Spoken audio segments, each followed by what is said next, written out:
then we can invite Dr. Enrique Osorio to give his talk.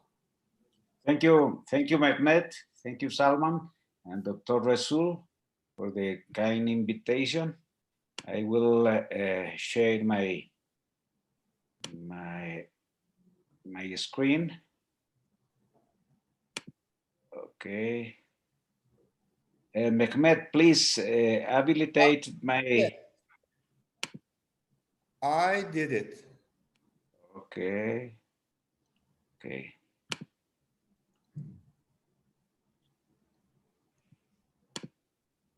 Okay, now it's okay.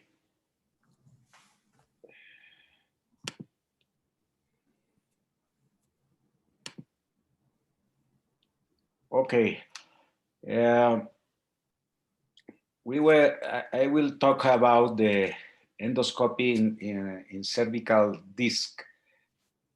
First of all, I want to invite all of you to attend to the 17th World Congress of Neurosurgery of the WFNS in Bogota, Colombia next year, August 29 to September 3.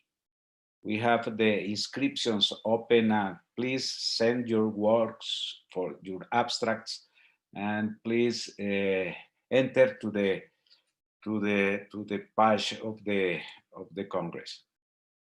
This is our team: Dr. Ramirez here, Dr. Rugeles, Nicolás Prada, Gabriel Alonso, Carolina Ramirez, and myself. And the indications are for extruded, not migrated disc herniations, foraminal stenosis, central lateral disc herniations. And the contraindications are anatomic anomalies, disc collapse, and instability or segmental deformity. And we have these approaches: anterior and posterior, and anterior not endoscopic or full endoscopic. I will talk about the full endoscopic. This is the position of the approaches are for axial pain, not endoscopic, and full endoscopic for radicular pain. The evolution is in 1995, was described by Dr. Choi, this percutaneous technique. And in this work, Dr. John Hsu, in 2000, he showed from 1994 and 2000, 200 patients with radicular pain secondary to the herniated disc, con a follow-up of 25 months, and with a 94.5 good and excellent results. And the patient returned to work 10 days post-op.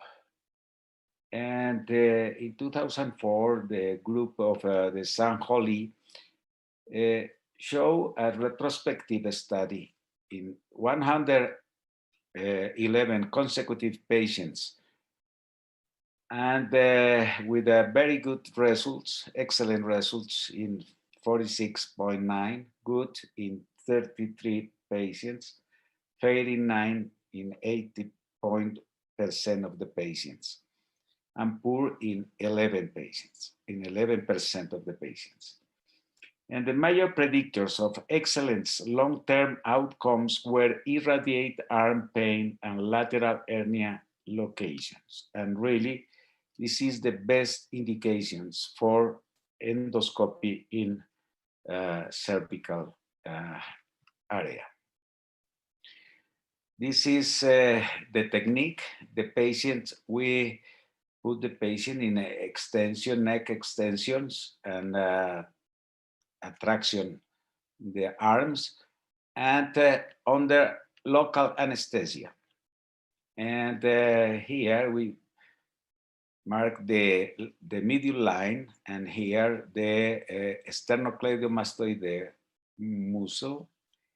and perform an incision of 6 to 10 millimeters with blunt dissection and enter with the cannula until the anterior part of the disc.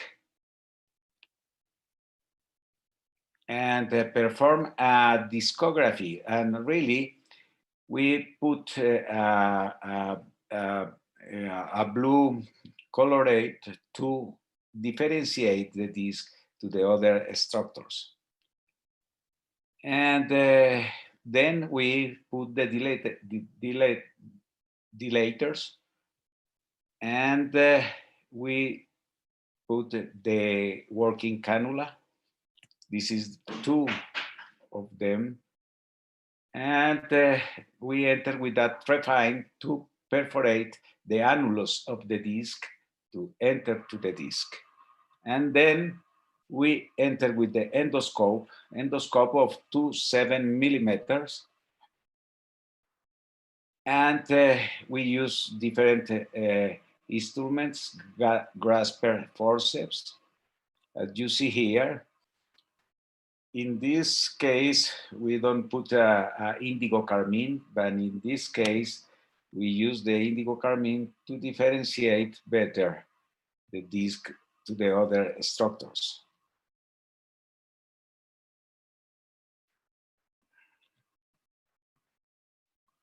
And we use the radio frequency for coagulation and also for ablation with a frequency of 1.7 megahertz and a potency of 25 watts.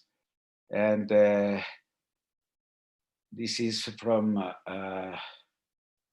this is the radio frequency. And use different instruments, of course. I want to present one of our cases.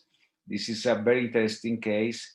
This is a high performance white lifter guy of 26 years, and 12 months before, he has a right 7 radiculopathy, and with many medical treatments. And this is the pain. He described the pain in this area, and was in this moment when he suffered the herniation of the disc. And this is the MRI.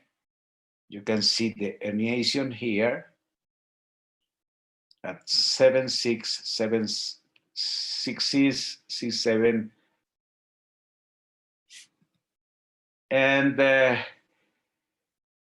we enter with the endoscope. We perform disectomy, C6, C7, right, under local anesthesia with sedation and outpatient procedure. And you can see here the procedure. And here is the fragments of the disc. This is the last fragment. This is the big fragment at the end. This guy, 3 weeks after surgery, he start his training voluntary. We say, please don't take a rest more time. But then in 2010, 2 years before, you can see the, and then we go to London and got the silver medal 2 years after surgery. And then next year in 2013, become a world champion of this area. And 4 years post-op, this is the MRI. You can see here, C6, C7. But in December 2015, 3 years after, become with lumbar pain radiate to the left buttock and leg, and also with the medical treatment. This is the pain referred by him, and here's the MRI with 2 herniations. This herniation in L4, L5, You can see an L5, LS1. And my colleague, Dr. Ramirez, operated this guy with endoscopy in L4, L5, and this is the, I can now show the video, but that this is the, okay, and this inicio the Sentadilla con 180 kilos. trains with 360 pounds very early. And then 7 months after, he became a gold medal Olympic in the Olympics in Rio de Janeiro.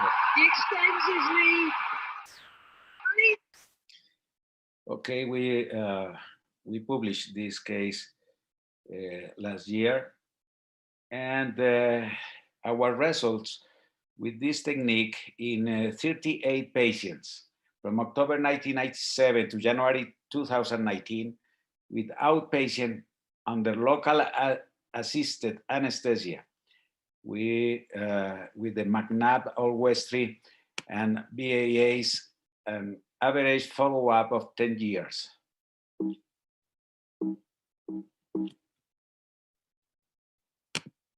And these are the results with McNabb. Follow-up is 90% with excellent and good results, poor results in 7 patients, and worse in 3 patients. With the All-Westry score, excellent and good in 63 patients, improved in 30% of the patients, bad results in 6% of the patients, worse in 1%. With the BAS scale, pre-op in average 8 to 10 pre-op and 2 to 10 in post-op. The complications, initially we had 2 injury of the carotid and cervical hematoma in 3 cases, dysphonia in 3 cases. We publish in our results in this book of the World Federation of Committee of the Spinal Committee of the WFNS, in this other publication of, we modified the blunt percutaneous approach to be more safe. And also in this book in 2018, with thermal discoplasty, cervical discopathy and rhizolysis, and cervical endoscopic also. And what are the results in general? This is the randomized control study, include 120 patients with radiculopathy by Sebastian Routin. And the sample was divided in 2 groups, 60 patients from anterior cervical discectomy mass fusion and other 60 patients with anterior cervical endoscopy.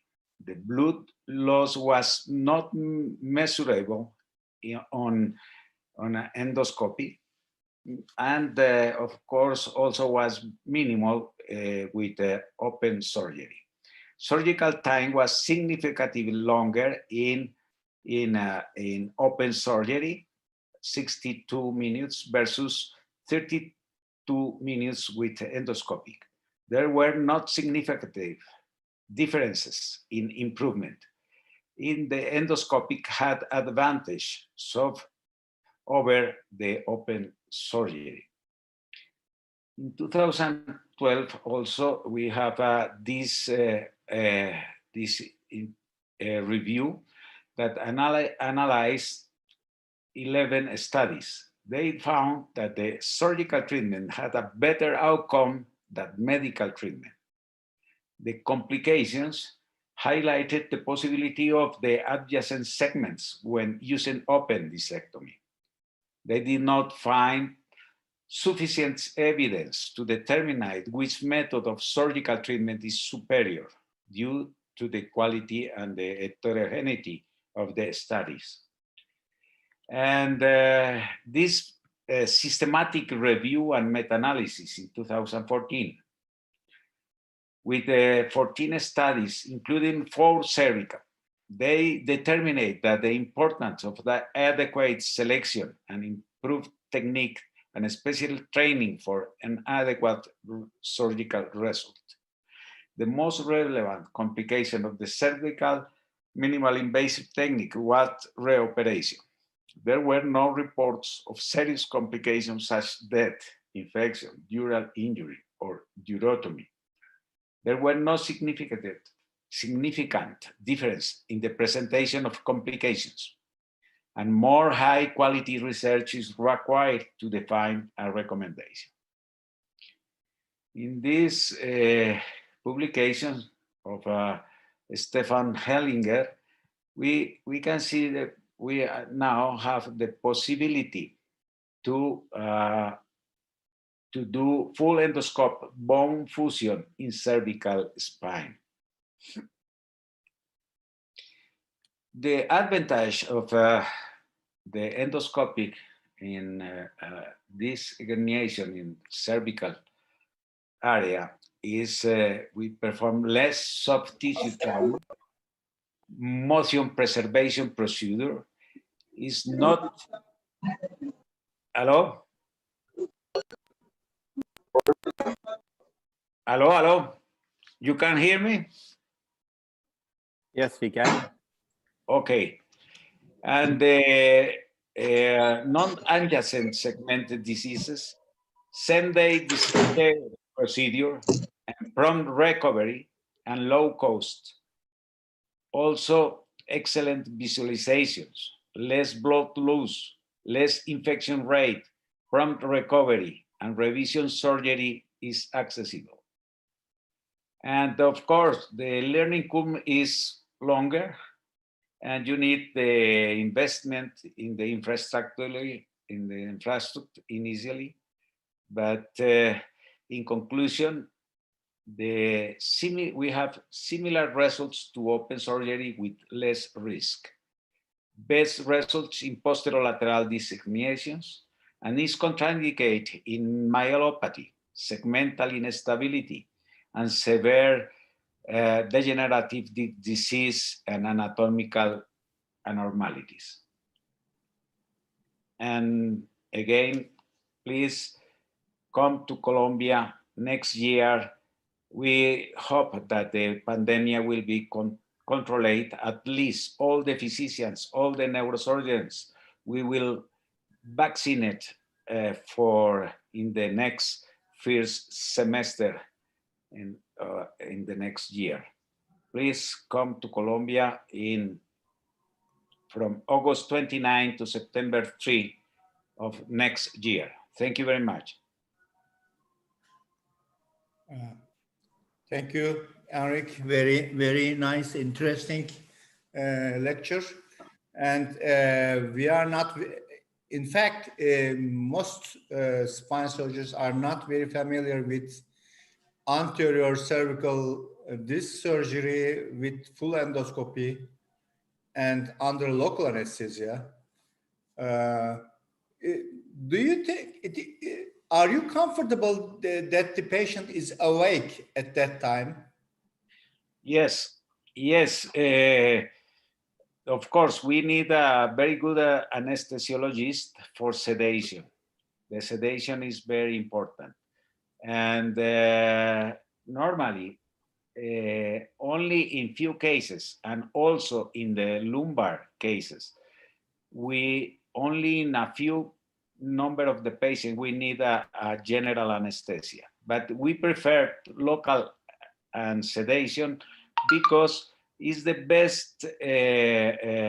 best functional or monitoring control. More than that, if you have a monitoring of the nerves and everything, but Hello. With local anesthesia, you can control these problems. Yeah. Um, actually, what was your action? You mentioned that you had two carotid artery injury. You switched to open surgery?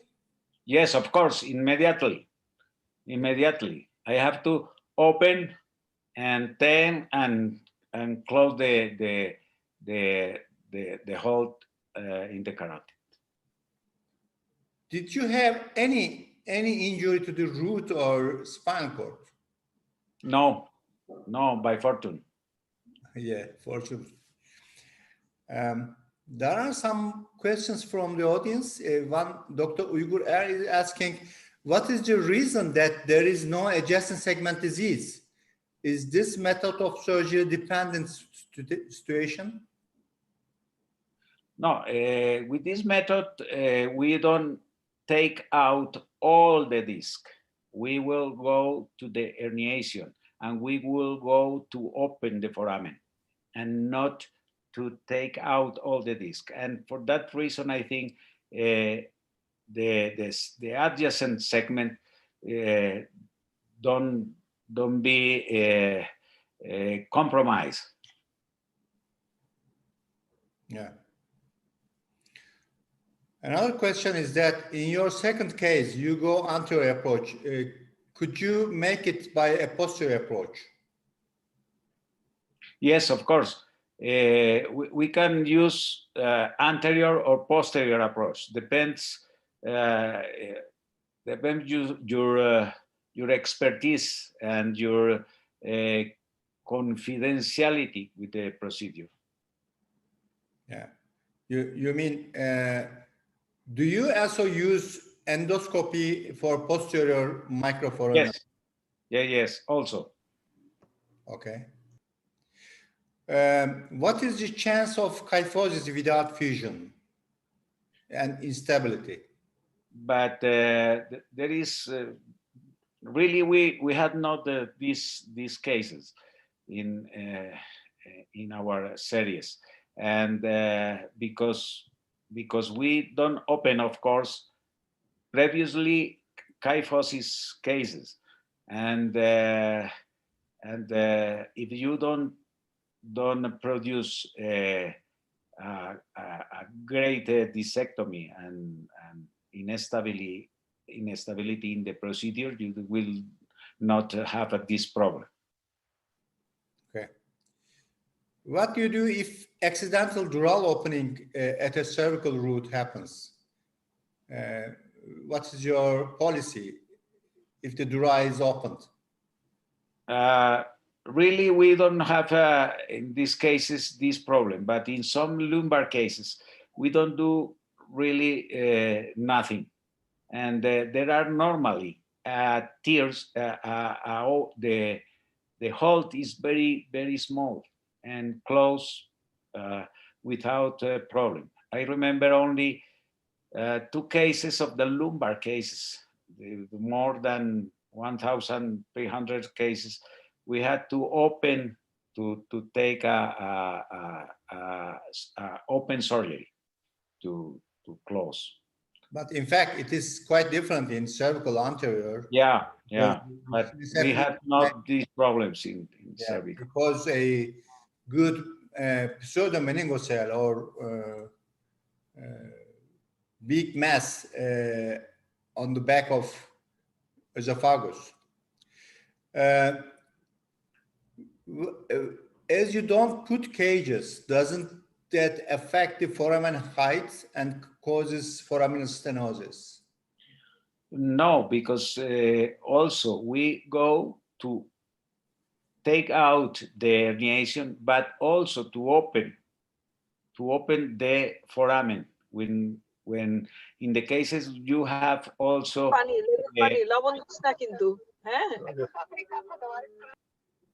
Hello. Sorry. Someone is open to the microphone. Yeah. Some cases they have a osteophytes, and we go take out to take out also the osteophytes and open the foramen, and this is very, very important. not only go to the herniation, but also to be sure that you open the foramen. Very related with that, actually. Do you remove PLL, posterior long ligaments? Excuse me, repeat me. Do you remove during anterior discectomy? Do you remove posterior long ligaments? Yes, yes. We use for that the open with the radio frequency, the ligament, the posterior ligament, and open the ligament in many cases when the all in the most in the cases with the stenosis of the foramen. Yeah. Do you prefer this surgery mostly in soft discs instead of hard discs? Yes, of course. Yeah. You don't like to use drill very close to the root and very close to the spine cord. Am I right? No, not exactly, because in this is not a problem to use the high speed drill, and but it's more easy, of course, to do this procedure in soft herniations. Okay. Can you achieve bilateral uncectomy and or foraminotomy? One interesting question. Yes, in this case, yes, in these cases, I prefer to do posteriorly. Okay. Yeah. Posterior. Dear friends, do you have any questions, Salman? I think it's very impressive. I think results have been what the results we have seen is pretty good. I think we are not used to seeing this awake surgery for cervical spine, and it's interesting to see a different aspect of it. Very good. Very impressed. Yes, me too.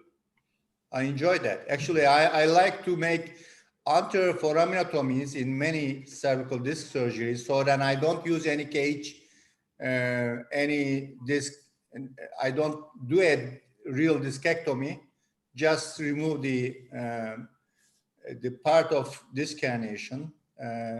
But this is very similar to that, but doing under local anesthesia. Very, very nice. Yep.